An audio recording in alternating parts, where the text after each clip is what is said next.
शरीर मोटा आवाज़ हुआ, उसके बाद पतला आवाज़ सुनाते हैं।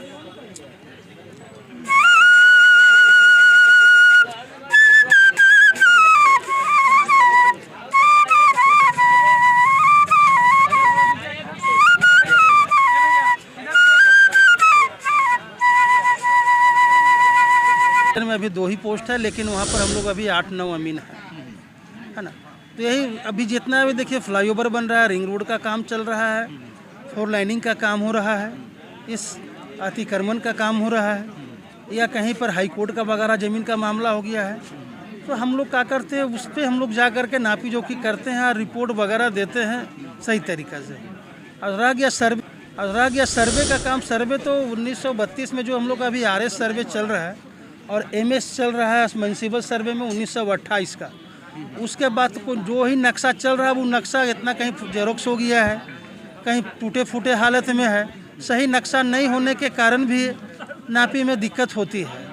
अच्छा, अभी पोजीशन पे जाएंगे तो पुराना आरी मेड़ आपको कहीं नहीं मिलेगा, क्योंकि नया सर्वे हुआ नहीं। अब पुराना नक्शा से उसको मिलान करने में पहले 1 रोड का था नक्शा में, देखिएगा अभी 10 गो रोड बन गया है। तो सबको पॉइंट को पकड़ करके मिला करके ही हम लोग काम करते हैं। परेशानी होती है, टेक्निकल वर्क है, इसलिए अपना माइंड मेकअप करके हम लोग कर लेते हैं। अभी जितना जिसका एक दिन का राजस्व सरकार जो है सो 1000 रुपया लेती है। अगर हमारी देखा जाए तो अगर 30 नापी अगर हमारी अंचल के द्वारा 1 महीना में किया जाता है तो सरकार को हमारे थ्रू 30,000 रुपया का राजस्व सरकार को मिलता है। बट हमारा वेतन कितना है, उससे कहीं आधा जिसमें होते, उसमें ना तो हमें किसी तरह का गाड़ी का तेल भत्ता मिलता है, ना किसी तरह का और कोई भत्ता मिलता है। मात्र क्या मिलता है, हमें 13,200 रुपये मंथ, जिसमें हमें गाड़ी का तेल खर्च, दूर दूर 60 किलोमीटर 50 किलोमीटर फील्ड तक जाना, नापी करना, सारी समस्याओं का निराकरण कराना।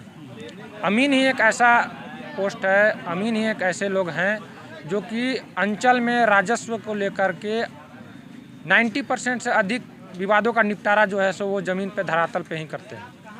अगर अमीन ना रहे तो कोर्ट में कचहरी में विवादों का लाइन लगा रहे, फिर भी सरकार हम लोगों से इतना कम वेतन दे करके और इतनी सारी कामों को ले रही है। हमको ये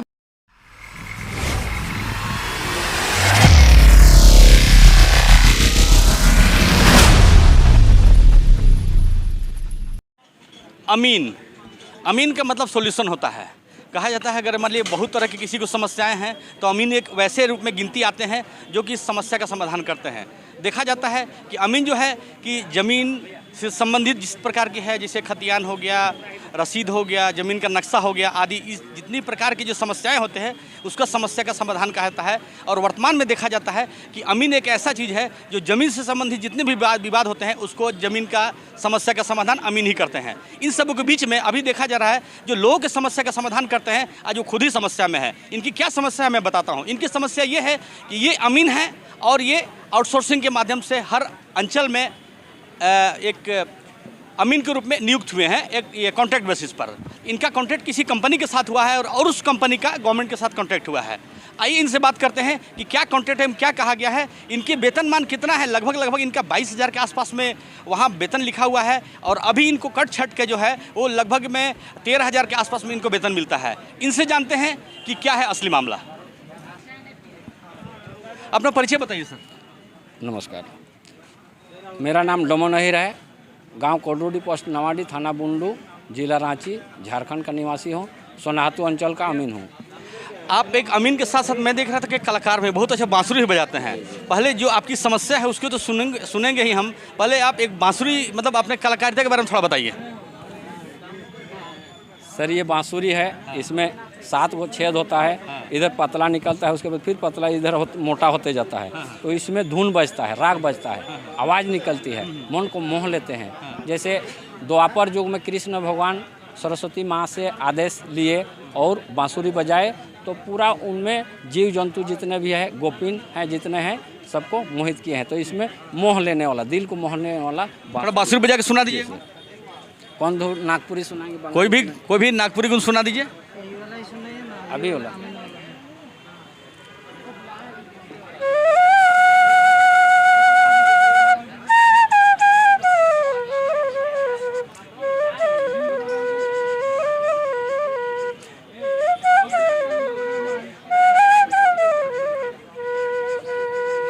शरीर मोटा आवाज़ हुआ, उसके बाद पतला आवाज़ सुनाते हैं।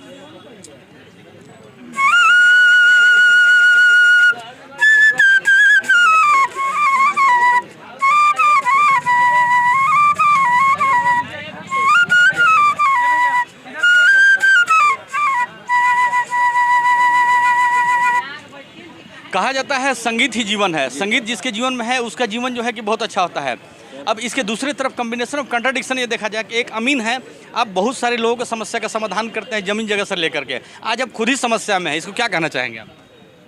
इसमें बहुत ज़्यादा सोचना और बहुत ज़्यादा बोलना नहीं है, ये छिपा हुआ नहीं है। जो वास्तविकता हकीकत में होना चाहिए वो सरकार से हम लोग मांग रहे हैं। समान काम समान वेतन, हम लोग कोई छोटा काम नहीं करते हैं, टोटल जितना सरकार का जिम्मेवारी का काम है टोटल काम हम लोग करके हम लोग देते हैं। जहाँ झगड़ा होता है वहाँ लोग शांत करते हैं और सत्य नीति और सिद्धांत नीति के अनुसार हम लोग चलते हैं। ठीक, बहुत बहुत धन्यवाद आपका। धन्यवाद। अमीन का मतलब सॉल्यूशन होता है, और जगह ज़मीन का अगर देखा जाए वर्तमान में तो अभी ज़मीन से रिलेटेड ही बहुत ज़्यादा समस्या हैं। चूँकि कहा जाए सर्वे जो है 20 से 30 साल में सर्वे का नियम है, और अभी लगभग देखा जाए 32 के बाद से 80 के आसपास में कहीं कहीं सर्वे हुआ है, कहीं कहीं नहीं भी सर्वे हुआ है। इस कारण से बहुत सारा ज़मीन का विवाद उत्पन्न हो रहा है, और उन सब समस्याओं का समाधान कर रहे हैं। अब आप एक खुद ही समस्या में क्या बोलना चाहेंगे आप?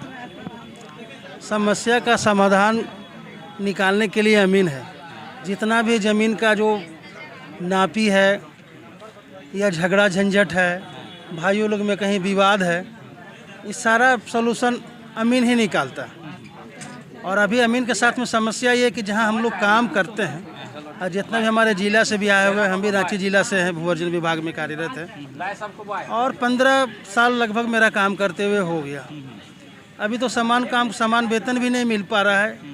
पहले तो बोला गया था कि 10 साल कम से कम आप लोग बिताइए तो कम से कम अस्थाई आप लोग को कर दिया जाएगा। अब पता नहीं 15 साल भी है, कुछ हमारे साथी लोग 20 साल भी है, लेकिन पता नहीं कब उन लोग को अस्थाई करेगा कि क्या करेगा, कैसा काउंटिंग करता है, कोई रिस्पॉन्सिबिलिटी नहीं है सरकार के द्वारा, बस सिर्फ काम लिया जा रहा है। हमको ये बताइए, जो आउटसोर्सिंग के माध्यम से आपका जो बहाली हुआ था वो क्या नियम था, वो बताइए हमको। क्या नियम के आधार पर आप लोग लिया गया? अंचल में या शहर में जहाँ भी अमीन की ज़रूरत है, काम का प्रेशर बहुत ज़्यादा था, काम बहुत था। अभी काम को देखते हुए डीसी साहब का कि आउटसोर्सिंग के माध्यम से अमीन का बहाली की है, और जहाँ पर एक अमीन का ही पोस्ट है वहाँ पर 2 अमीन 3 अमीन को भेज करके काम पूरा लिया जा रहा है।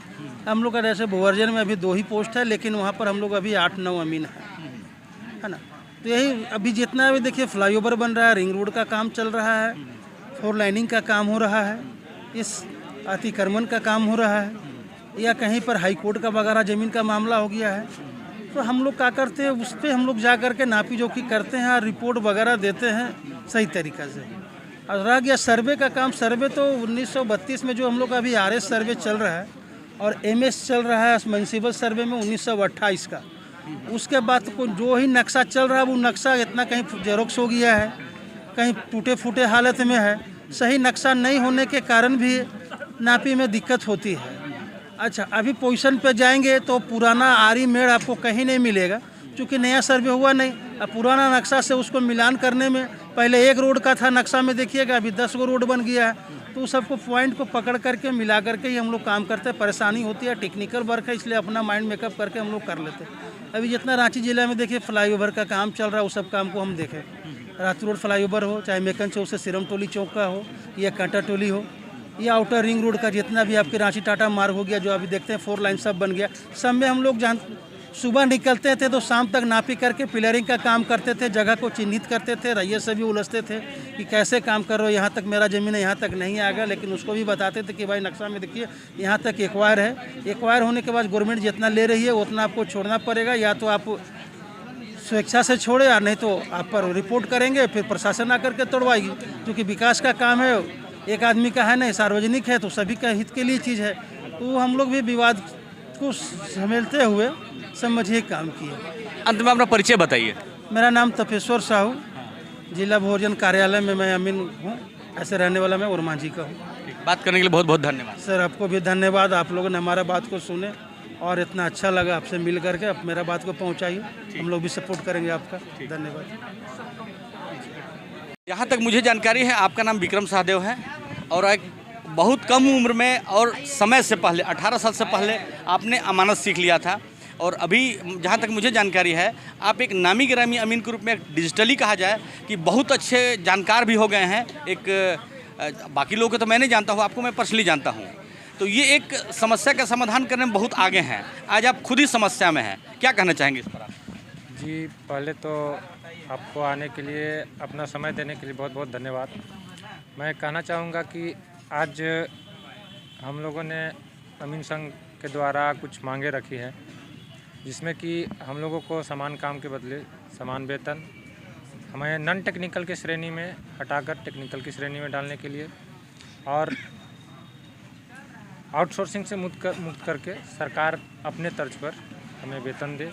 इन सब समस्याओं को लेकर के आज हम सभी झारखंड राज्य अमीन संघ के सारे सदस्यगण यहाँ पर आज मौजूद हैं। और ये सब तो बातें ठीक है, आप बहुत कम समय में बहुत परिपक्वता की ओर बढ़ चुके हैं। आपसे एक सवाल रहेगा कि आउटसोर्सिंग के माध्यम से जो बहाली की है सरकार, लगता है इसको परमानेंट करेगी या लगता है सरकारी करेगी? जी, सरकार तो आज हमसे अपना काम निकलवा रही है। वो तो निकलवा रही है, वो तो बहुत लोगों से निकलवा रही है, तो आपसे कोई बहुत बड़ी बात नहीं है जो काम निकलवा रही है। जी, बहुत बड़ी बात ये है कि ये सरकार जो है सो अपना काम हम लोगों से निकलवा रही है और हम लोगों के थ्रू राजस्व एकत्रित कर रही है। अमीन ही एक ऐसा पोस्ट है जिसका एक दिन का राजस्व सरकार जो है सो 1000 रुपया लेती है। अगर हमारी देखा जाए तो अगर 30 नापी अगर हमारी अंचल के द्वारा 1 महीना में किया जाता है तो सरकार को हमारे थ्रू 30,000 रुपया का राजस्व सरकार को मिलता है। बट हमारा वेतन कितना है, उससे कहीं आधा, जिसमें हम जो अमीन सारे लोग आते हैं वो फील्ड वर्कर होते हैं। उसमें ना तो हमें किसी तरह का गाड़ी का तेल भत्ता मिलता है, ना किसी तरह का और कोई भत्ता मिलता है। मात्र क्या मिलता है, हमें 13,200 रुपये मंथ, जिसमें हमें गाड़ी का तेल खर्च, दूर दूर 60 किलोमीटर 50 किलोमीटर फील्ड तक जाना, नापी करना, सारी समस्याओं का निराकरण कराना। अमीन ही एक ऐसा पोस्ट है, अमीन ही एक ऐसे लोग हैं जो कि अंचल में राजस्व को लेकर के 90% से अधिक विवादों का निपटारा जो है सो वो ज़मीन पे धरातल पे ही करते हैं। अगर अमीन ना रहे तो कोर्ट में कचहरी में विवादों का लाइन लगा रहे, फिर भी सरकार हम लोगों से इतना कम वेतन दे करके और इतनी सारी कामों को ले रही है। हमको ये बताइए, जो राजस्व विभाग कहा जाए उसमें अमीन भी एक आता है, राजस्व विभाग ही पूरा कंट्रोवर्सी में है। अगर रिश्वत के मामले में बोला जाए, विभाग ही पूरा कंट्रोवर्सी में है कि रिश्वत बहुत ज़्यादा इसमें चलता है। इसके बारे में क्या कहना चाहेंगे आप? मैं कहना चाहूँगा सर कि अमीन का मतलब होता है ईमानदार। अगर अमीन रिश्वत लेता है तो वो नापी नहीं कर पाएगा, वो विवादों का निपटारा नहीं कर पाएगा। लोग कहते हैं अमीन आज झूठ में बदनाम है कि लोग अमीन रिश्वत लेता है। लेकिन अमीन अगर ईमानदारी से अपना कार्य ना करे, वो निष्पक्ष अपनी बातों को ना करे तो विवादों का निपटारा नहीं होगा। ये बात ठीक है, लेकिन 13,000 रुपये में अपना जीवन यापन कर रहे हैं, ऊपर से पैसा लेने के लिए मना किया जा रहा है। अगर उस पर जाते हैं तो उस पर ही मना किया जाता है। तो एक तरफ तो आप अपनी परेशानियों को मतलब बता नहीं पा रहे हैं, दूसरी बात दूसरी की परेशानियों का समाधान कर रहे हैं आप। तो इन दोनों के बीच का जो गैप है उसको किस रूप में देखते हैं आप? जी, यही तो हम इन्हीं सब समस्याओं को लेकर के आज हम सब यहाँ पर मौजूद हैं, ताकि हम सब का ये समस्या जो है ये निराकरण हो सके। हम लोगों को कम से कम समान कार्य के बदले समान वेतन, जो हमारा आज जो कंपनी हमें पेमेंट कर रही है, सरकार अधिक पेमेंट दे रही है, कंपनी उसको काट के आधे करके 50% करके हम लोगों को दे रही है, जिससे अत्यधिक नुकसान, जिससे जीविकोपार्जन के लिए बोला जाए तो अमीन लोगों को भटकना पड़ता है, बहुत सारे चीज़ों को मतलब देखना पड़ता है उनको, और बहुत सारी समस्याओं का सामना करना पड़ता है। अंत में अपना परिचय के साथ पद बता दीजिए, कहाँ पोस्टिंग है आपकी? कि मेरा नाम विक्रम कुमार हुआ, मैं अंचल अमीन लोहरदगा सदर के पद पर पदस्थापित हूँ। धन्यवाद।